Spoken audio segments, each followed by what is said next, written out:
Mercedes Coronado. Ella es presidente de la Unión de Instituciones Educativas Privadas y bueno, pues con ella estaremos conversando ya en este momento, señora Mercedes, con la voz que ustedes han estado levantando en nombre de más de 33, si no recuerdo mal, instituciones, asociaciones que a su vez agrupan entidades también del sector educativo privado para evidenciar, ¿no?, lo que también está sucediendo en el sector educativo privado, sobre todo en los aspectos económicos, cuando no ha, además de ya lo mancillada que está la poca oportunidad para el libre ejercicio de la educación, pues también los daños que se le han hecho en el sector económico a este sector productivo de la República Dominicana. Muy buenos días.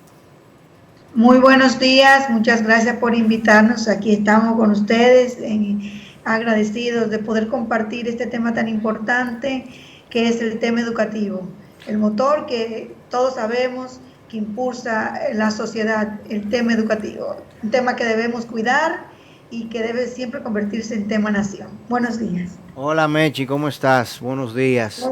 Muy buenos días, Pauli, ¿cómo estás? Muy Gracias por bien. invitarme. Gustoso de escucharte. Háblame un poquito. En el día de ayer se suponía que iba a sostenerse una reunión con la Comisión de Educación del Senado por el tema del proyectico de ley de tu amigo el Torito. ¿Qué pasó realmente en el día de ayer? ¿Se dio dicha reunión? Bueno, Fauli, la reunión de ayer que había estado, se programó el viernes, se nos avisó el viernes el lunes, perdón, para que estuviéramos presentes, fue suspendida. Ya al Ajá. término, al inicio de la mañana, se nos envió un correo electrónico diciendo que por razones ajenas no iban a poder recibirnos y pidiéndonos disculpas por los inconvenientes. Entonces la reunión realmente no se dio ayer como esperábamos. Bien, bueno, un tema más pospuesto en el arco iris de todo lo que es educación, ¿no? Eh, bueno, ustedes allá desde la UDIEP, Santiago y Santo Domingo, porque tenemos que hablar de ambos municipios fundamentalmente. Actualmente el mandato del Ministerio de Educación nos está poniendo a nosotros del otro lado, o sea, está diciendo vamos a revisar los protocolos, vamos a ver de qué manera inician las clases, ya no en marzo, sino en abril, pero cuando comiencen en abril no van a comenzar en lugares que tienen positividad por encima de 5 y resulta que todos los municipios grandes donde están la inmensa mayoría de los colegios y las escuelas están por encima de 5. ¿Cuál es la posición de la UDIEP y del resto del sector educación actualmente? Bueno, en relación a este tema del retorno a las aulas, nosotros tenemos la posición de que debemos comenzar porque debió ser un tema de ayer, no de hoy, no de mañana. Los niños han estado perdiendo aprendizajes, las consecuencias, como tú muy bien sabes, y todos son, diríamos, incalculables. Esta pérdida de aprendizajes, además el riesgo que están corriendo los niños y los jóvenes, sobre todo los jóvenes en desertar del sistema educativo, los vamos a perder porque es difícil que regresen de nuevo a la sala y hablamos de alrededor de un 20 a 30% de deserción en este momento. Con los pequeños, la pérdida de aprendizaje, lo que significa un año escolar como el que hemos llevado, con vacíos, con baches y en la parte nuestra haciendo el mayor de los esfuerzos, pero sabemos que la gran mayoría que pertenecen al sector ya público, pues ha sido un gran intento colocar la educación a distancia y que llegara a todos. Sin embargo, sabemos claro en la realidad que esto no ha funcionado.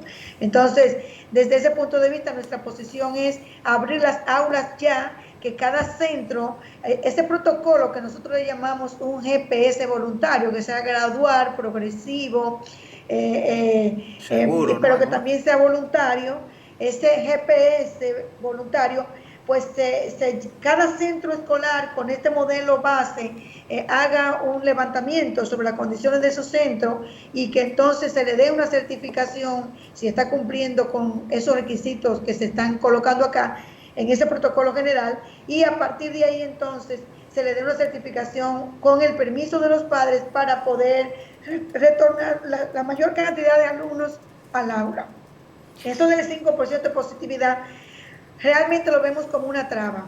Si tú me lo preguntas, claro, yo diría, fue como decirte, toma un caramelito, si vas a abrir la escuela, pero tú tienes que cumplir con esto, que no está ni en nuestras manos hacer que eso ocurra, y tampoco tenemos la seguridad de que los datos que el Ministerio de Salud va proporcionando están actualizados. Entonces, ¿cuándo será este 5%? No sabemos, eso sería entonces no abrir nunca. Esas condiciones hay que sacarlas como condición indispensable para abrir los centros, porque primero las realidades son diferentes en cada municipio, pero segundo también la realidad en cada centro, en cada comunidad dentro de un mismo municipio es diferente. Entonces hay que hacer que ese protocolo sea flexible y que lo que se estudie sea básicamente las condiciones que tiene el centro y la disponibilidad de la familia para enviar a los niños a la escuela. Eso para nosotros es lo principal.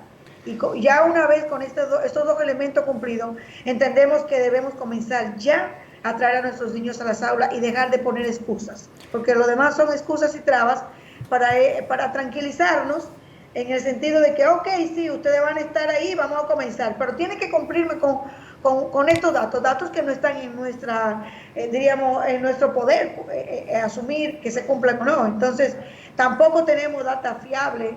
Es muy difícil, estamos hablando de un tema muy difícil que lo consideramos una trama. Por lo tanto, entendemos que esto hay que revisarlo de nuevo y ese ingrediente del 5% debe ser retirado como requisito número 1 para volver a las aulas. Tengo 3 temas para tratar, Mercedes. En primer lugar, con relación a lo del índice de positividad, es tal cual como tú explicas. Es una traba ficticia, es un número muy fácilmente manipulable. Fíjate, en el día de ayer, por ejemplo, solamente se hicieron 1.290 pruebas en todo el país. Si tú quieres bajarme la tasa de positividad es muy sencillo. Si tú me haces 50.000 pruebas diarias, la tasa de positividad sería menos de 2%. Es un asunto de hacer pruebas. Entonces, bueno, no se hacen pruebas, no podemos tener una tasa de positividad baja. Es imposible. Si tú solamente le haces pruebas a la gente que tiene fiebre y la gente que se siente mal, tú vas a tener una tasa de positividad alta. Exacto, exactamente. ¿Hacia dónde están direccionando esas pruebas? Siempre me va a dar una tasa alta. Correcto. Eso es lo primero. Lo segundo es que me interesa saber con relación al sector educación privada en nuestro país, porque lo que a nosotros nos han hecho y de la manera que se ha hecho, no tomó en cuenta para nada la fragilidad del sistema educativo dominicano y lo que significa para una familia dominicana el que no pueda garantizarle una educación a sus hijos.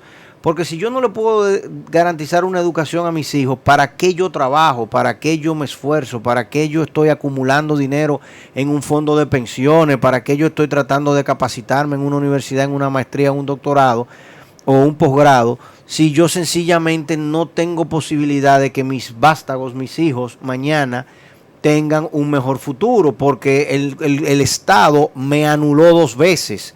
Primero me anuló cuando no tenía ninguna posibilidad de mandarlo a una escuela pública porque las escuelas públicas no brindaban la calidad.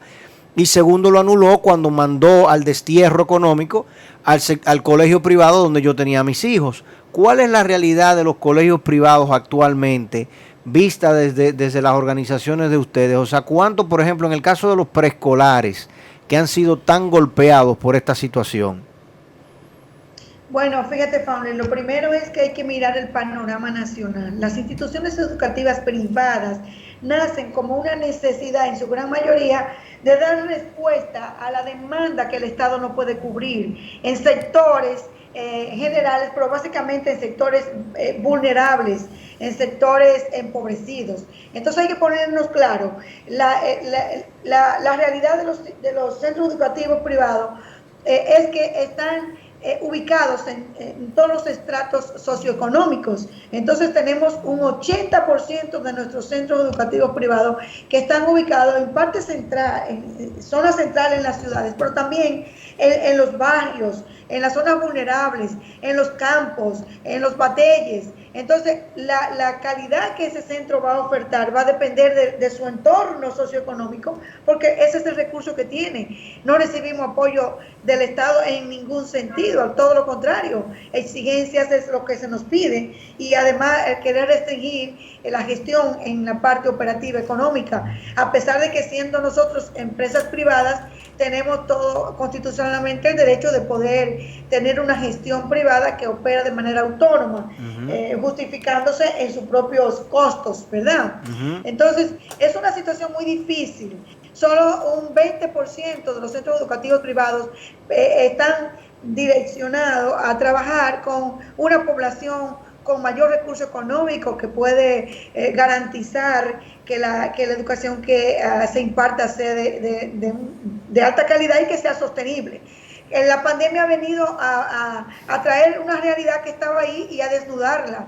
Por ejemplo, los colegios que están en los barrios de nuestras provincias se han visto muy golpeados, no solamente los preescolares, con el tema de que los niños no pueden asistir y de que pues son empresas muy pequeñas que necesitan el soporte de las entradas para sobrevivir, sino que también han sido golpeados los demás centros que están ubicados en esa zona porque no contaban con recursos para montar todo este nuevo enfoque educativo en la modalidad virtual y a distancia, donde hay que hacer grandes inversiones en infraestructura, en tecnología, en capacitación de los docentes para este nuevo modelo educativo que nos trajo la pandemia, que ya estaba, que era una deuda que nosotros no habíamos podido asumir y que de golpe tuvimos que enfrentar. Esto trajo al traste la desaparición de muchos centros educativos y otros que están en la lista de desaparecer, que si esto no toma otro rumbo, no creo que vayan a poder ofrecer su servicio para el año entrante. Y esto es peligroso, Family, porque el Estado no puede responder a este 23% que nosotros cubrimos de la matrícula estudiantil dominicana. Es un 23%, según los datos de la Oficina Nacional de Estadística, que cubre el sector privado. Y el Estado no lo puede suplir, no puede ni siquiera suplir la demanda que tiene propia, mucho menos la que nosotros estamos asumiendo. Y debería haber un tipo de política y de voluntad para apoyarnos, porque fíjate, Pauli, solamente tomando en cuenta el ahorro que hace el Estado por la voluntad privada de emprender para apoyar como un servicio social la educación, el Estado se está ahorrando. El Estado se está ahorrando. ¿Cómo? Se cayó la llamada. No, ya está ahí. Por favor, Mercedes, se cortó al momento de usted decir que el Estado se está ahorrando unos 1.200 millones de dólares al año. Se está ahorrando el Estado solamente porque la iniciativa privada se enfocó a través de la decisión de los educadores con voluntad para servir a la educación, han emprendido, amparado en la Constitución, esto que se llama la empresa privada de servicio educativo. Solo por ese concepto el Estado tiene 1.200 millones al año de ahorro y además también tiene unos 115,000 empleos que aportamos en el sector privado. Todo esto son ahorros para el Estado, respuesta que él no puede dar y que nuestras organizaciones están dándole en apoyo al Estado. Somos aliados del Estado, somos socios del Estado y no se nos trata como aliados y socios, sino todo lo contrario. Fíjense cómo viene cualquier legislador y dentro de lo que es su pensamiento y su opinión privada, sin ni siquiera basarse en datos científicos, en data creíble sobre la realidad de los centros privados y qué es lo que hacemos en la gestión, pues levanta un proyecto de ley y pone al traste todo el esfuerzo nuestro. Y entonces pues fácilmente se puede ver ese proyecto de ley como la intención que tiene, a hacer desaparecer los colegios privados, porque los haría desaparecer. Claro. Ese proyecto de ley los haría desaparecer los colegios privados, porque está hablando de que se retire una porción de un costo total anual que haría imposible la operatividad del servicio educativo en cada centro escolar. Entonces, no se conoce de qué O sea, en el imaginario social, la idea de inscripción es un término que lo consideran algo antojadizo que el director del centro coloca, claro, no como parte del costo total anual para la operatividad del servicio educativo que se oferta a la familia, que va a variar, claro está, dependiendo de cuáles son, diríamos, la cantidad de servicios que va a incluir el plan de estudio para los hijos de la familia que escojan el centro particular. Porque la gente tiene que saber que si quiere servicios mucho más amplios y beneficios mucho más, diríamos, bondadosos, pues va a tener que pagar más. Todos los centros están ofertando educación, vamos a decir regular, básica, regido por lo que es el sistema educativo dominicano y su currículum. Pero a este currículum otros centros le agregan otros servicios y depende de cuáles son esos servicios y los costos van a variar el costo anual en cada centro. Y ni siquiera eso lo maneja el legislador. Claro. ¿Entiendes? No tienen claro este tipo de...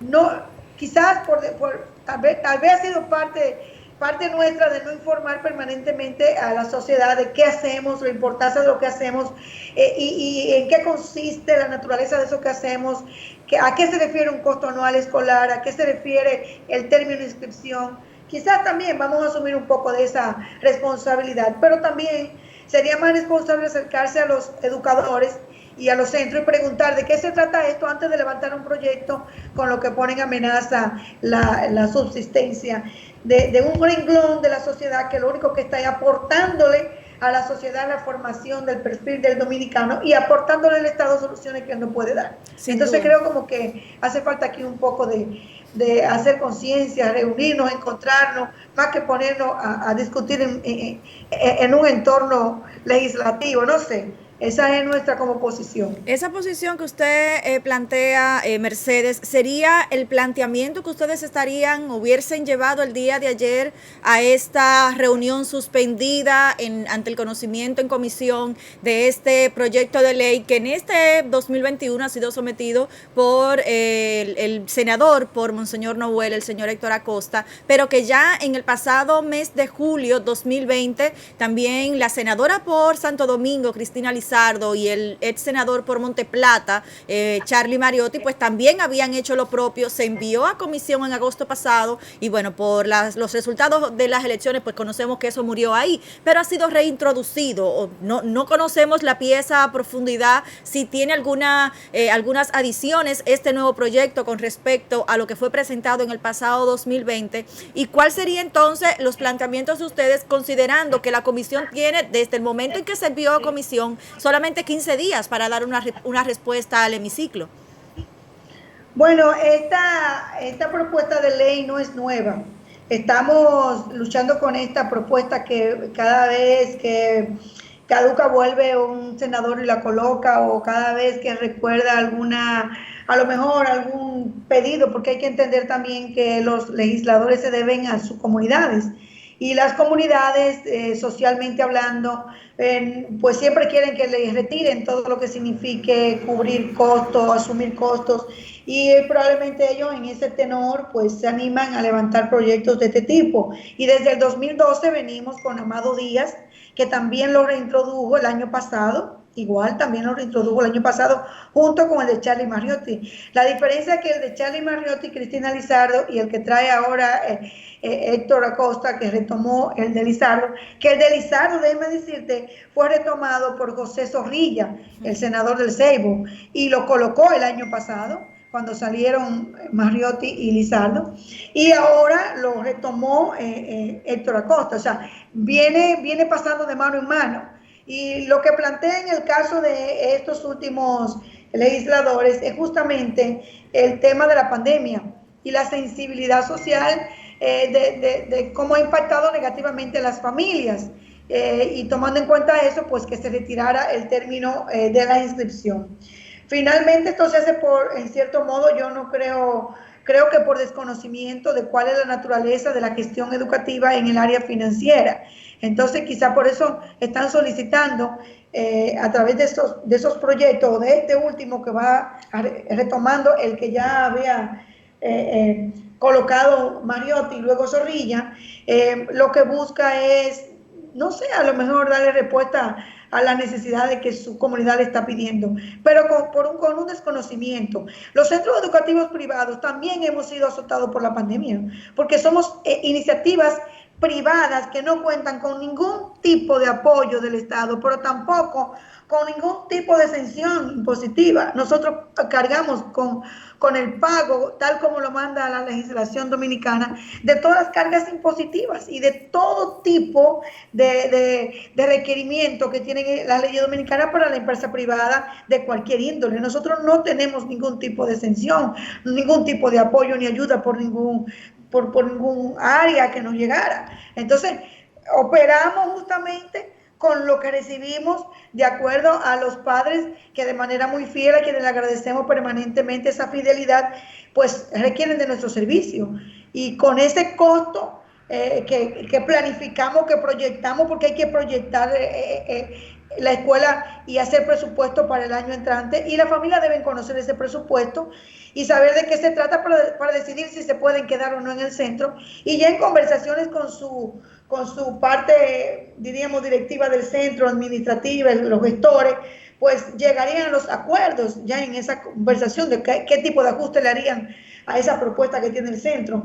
Todo eso lo hacemos y ellos no conocen que hacemos eso, porque si no se acercan y ven lo que estamos haciendo, pues no tienen claro cuál es la naturaleza del trabajo que estamos realizando. Entonces, nuestro centro ha sido impactado. Por ejemplo, en este momento, la mayoría de nuestro centro está operando, y esto es un levantamiento de unos estudios que tenemos en curso, y datos preliminares nos hablan de que nosotros estamos trabajando en este año con alrededor de un 60-70% de la población estudiantil regular que solemos tener. Entonces, nos imaginaremos lo que significa estar operando con esta baja estudiantil, pero tenemos que seguir haciendo inversiones. Al contrario, hemos tenido que hacer inversiones mayores ahora para poder, como te decía al principio, colocarnos a la altura de la necesidad del momento y dar una respuesta educativa y garantizar la continuidad de la educación en los centros privados. Y eso ha requerido inversiones en el área tecnológica, en el área de infraestructura, en el área de la conectividad, en el área de la formación docente para poder hacer uso de toda esta nueva tecnología y estas infraestructuras para que puedan entonces mantener la calidad de las enseñanzas a que tenemos acostumbradas a la familia. Entonces también hemos sido golpeados. Realmente es como un desconocimiento. Es como si estuviéramos recibiendo una ayuda y nosotros no estuviéramos pasando esa ayuda a la familia, y entonces hay que hacer que ellos bajen lo que están haciendo. Bueno, si tenemos que quitar una porción al costo total, tendríamos que revisar si vamos a continuar o no operando, si sería posible o no, sobre todo por el compromiso con la calidad que tenemos. Es un compromiso serio de responderle a las familias, porque ellos vienen demandando una calidad educativa a la que le tenemos acostumbrado, y nosotros somos gente seria que queremos mantenerla también. Entonces habría que ver si con lo que me quedaría, retirando una porción que es lo que le llamamos institución por cultura, se puede o no operar con calidad. Entonces es un asunto de mirar bien cuál es la naturaleza de lo que ocurre allí para poder entonces interpretarla y poder opinar.